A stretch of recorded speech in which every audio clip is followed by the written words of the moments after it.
K R. ഇന്ദിരയുടെ വിദ്വേഷ FB പോസ്റ്റിനെതിരെ മനുഷ്യാവകാശ പ്രവർത്തകൻ നൽകിയ പരാതിയിൽ നടപടിയില്ല.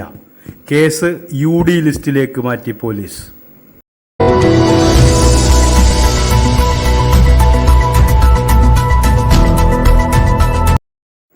മനുഷ്യാവകാശ പ്രവർത്തകനായ MR വിപിൻദാസ് ആണ് 2019 സെപ്റ്റംബർ 2 ഇന്ദിരയുടെ ഫേസ്ബുക്ക് കമന്റിനെതിരെ കൊടുങ്ങല്ലൂർ പോലീസിൽ പരാതി നൽകിയത്. എന്നാൽ 153A പ്രകാരം ജാമ്യമില്ലാ വകുപ്പിൽ കേസെടുത്ത കൊടുങ്ങല്ലൂർ പോലീസ് കേസ് ഫയലിൽ കണ്ടെത്താൻ കഴിയാത്ത അൺഡിറ്റക്റ്റഡ് ഇനത്തിൽ ഫയൽ പൂട്ടിക്കെട്ടിയതായാണ് പറയുന്നത്. കേസു നൽകി 2 വർഷത്തിനു ശേഷം വിവരാവകാശ നിയമപ്രകാരം വിപിൻദാസിന് ലഭിച്ച മറുപടിയിൽ കേസ് അന്വേഷണത്തിലാണെന്നും പ്രതിയെയോ പ്രതിയുടെ പക്കൽ നിന്നുള്ള മൊബൈൽ കമ്പ്യൂട്ടർ പോലുള്ള ഉപകരണങ്ങളോ കണ്ടെത്തിയിട്ടില്ല എന്നുമാണ് വിവരം ലഭിച്ചത്. അതിൽ സംശയമോ തർക്കമോ ഇല്ലേയില്ല. താത്തമാർ പന്നി പെറും പോലെ പെരുകുക തന്നെ ചെയ്യും. എങ്ങനെയെങ്കിലും പെരുത്ത് ലോകം പിടിച്ചെടുക്കേണ്ടതാണല്ലോ. പൈപ്പ് വെള്ളത്തിൽ ഗർഭനിരോധന മരുന്ന് കലക്കി വിടുകയോ മറ്റോ വേണ്ടിവരും നിങ്ങളിൽ നിന്ന് ഈ ഭൂമി രക്ഷപ്പെടാൻ എന്നായിരുന്നു ഇന്ദിരയുടെ ഫേസ്ബുക്ക് പോസ്റ്റ്.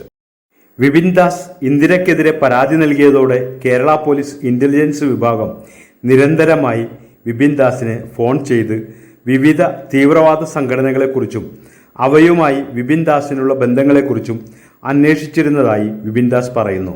താനൊരു ദളിതനായതിനാൽ പോലീസ് തന്നെ നിരന്തരം വേട്ടയാടിയിരുന്നതായും പോലീസ് സേനയിലെ മുസ്ലിം ഉദ്യോഗസ്ഥരെ ഇതിനായി നിയോഗിച്ചിരുന്നതായും വിപിൻദാസ് ആരോപിക്കുന്നു. ഇത്തരം ഫോൺ സംഭാഷണങ്ങൾ റെക്കോർഡ് ചെയ്ത് പോലീസുകാർക്ക് തന്നെ തിരിച്ച് അയച്ചു കൊടുത്തതോടെയാണ് പോലീസിന്റെ വേട്ടയാടൽ അവസാനിച്ചതെന്നും വിപിൻദാസ് പറയുന്നു. പോലീസ് ജാമ്യമില്ലാ വകുപ്പിൽ കേസെടുത്തിട്ടും ഇതുവരെ യാതൊരു നടപടിയും സ്വീകരിക്കാത്ത സാഹചര്യത്തിൽ കെ.ആർ. ഇന്ദിര ഇപ്പോഴും തന്റെ വിദ്വേഷ പരാമർശങ്ങൾ ആവർത്തിക്കുന്നതായി വിപിൻദാസ് പറയുന്നു. ഈ സാഹചര്യത്തിൽ നിയമ പോരാട്ടം തുടരുമെന്നും തൃശൂർ റൂറൽ SP-ക്ക് പരാതി നൽകുമെന്നും വിപിൻദാസ് പറഞ്ഞു. ഒരു മതവിഭാഗത്തിനെതിരെ വർഗീയ വിദ്വേഷം തുപ്പിയ കെ.ആർ. ഇന്ദിരയ്ക്കെതിരെ 2019 ഞാൻ കൊടുങ്ങല്ലൂർ പോലീസ് സ്റ്റേഷനിൽ പരാതി കൊടുക്കുന്നത്. അതിനുശേഷം 2 വർഷം കഴിഞ്ഞ് തുടർ നടപടിയൊന്നും ഇല്ലാതായപ്പോൾ വീണ്ടും ഞാൻ RTI വെച്ചു. അതിനകത്ത് അവര് പോലീസിനെ സംബന്ധിച്ചിടത്തോളം അവര് സത്യസന്ധമായ മറുപടിയാണ് തന്നത്. അവരെ ഒന്നും അന്വേഷിക്കുക പോലും ചെയ്തിട്ടില്ല. നോക്കണേ, 153A എന്ന് വെച്ചാൽ ജാമ്യം പോലും കൊടുക്കാതെ അറസ്റ്റ് ചെയ്യാനുള്ള വകുപ്പിട്ടിട്ടാണ് അവര് FIR ഇട്ടിരിക്കുന്നത്. എന്നിട്ട് പോലും ഈ 5 വർഷം ആയിട്ട് പോലും ഒരു നടപടിയും അവർക്കെതിരെ ഈ സർക്കാർ, ഇടതുപക്ഷ സർക്കാർ, പോലീസ് എടുത്തിട്ടില്ല. എന്ന് മാത്രമല്ല, അവരിപ്പോഴും അതേ വിദ്വേഷ പരാമർശങ്ങൾ നടത്തിക്കൊണ്ടേയിരിക്കുന്നു നിർബാധം.